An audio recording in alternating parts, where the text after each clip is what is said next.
Welcome back to another episode of your video podcast for your course Major 5, Creative Writing. You're still hanging out with me, Sergi, and we're still in chapter 1 where we are trying to understand the nature of technical writing. But this episode is a whole lot different because we will be dealing with the lesson 2 that talks about the relevant laws and ethical considerations related to technical writing. There are four bodies of law that are relevant to technical communication. Technical writers must be aware of legal and ethical considerations when preparing their technical papers. The following are the bodies of laws that I am talking about. First is the copyright law. Copyright law covers the protection of the rights of the author, or copyright is a collection of all rights enjoyed by the owner of an artistic or literary work.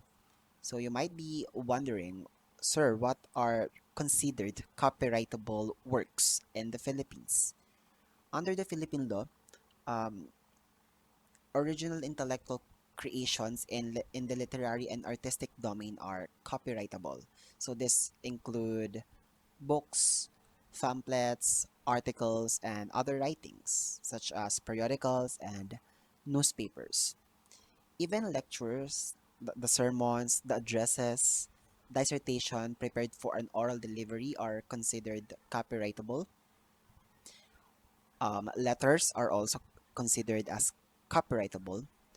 That includes dramatico musical compositions. Even choreographic works are considered copyrightable.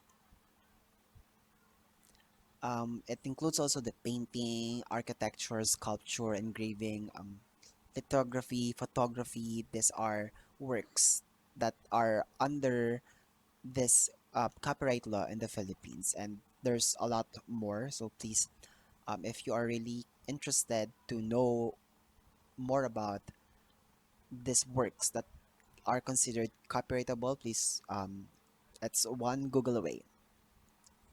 Next up, we have trademark. Trademark pertains to federal protection. This is different from the registered trademarks.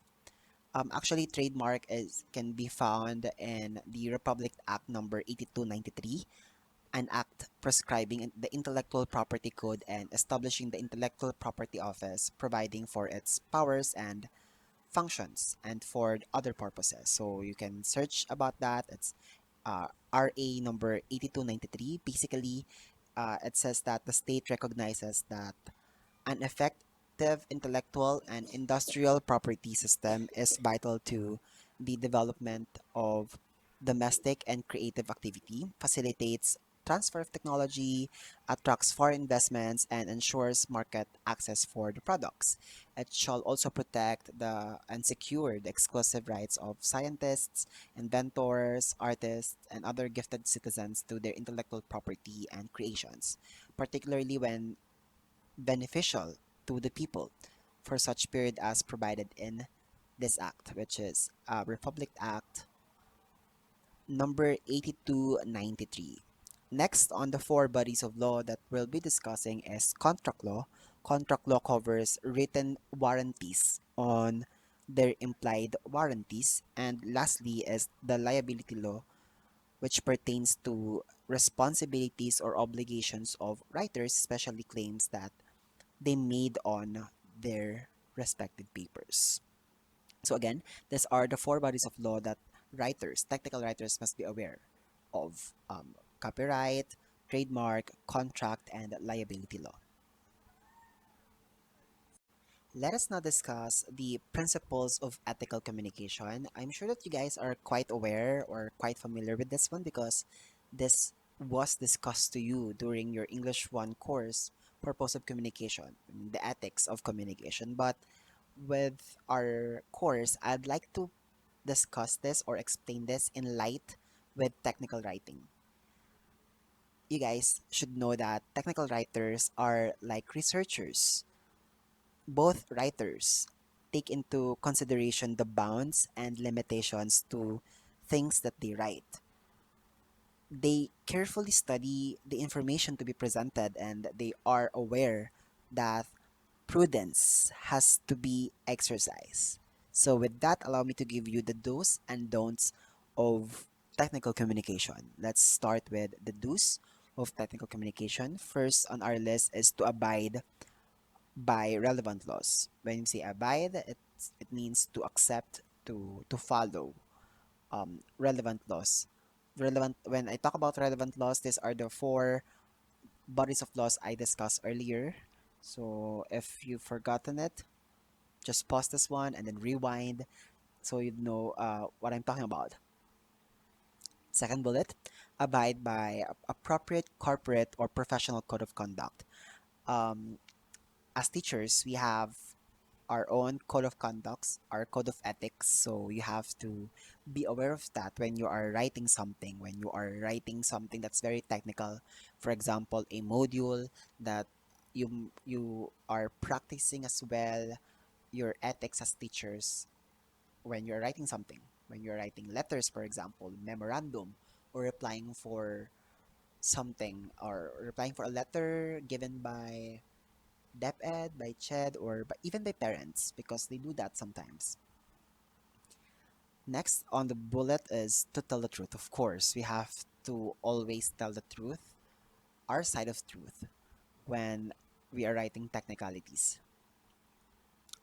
With the bullet number three comes number four, which is clarity. We have to be clear when we are writing something technical.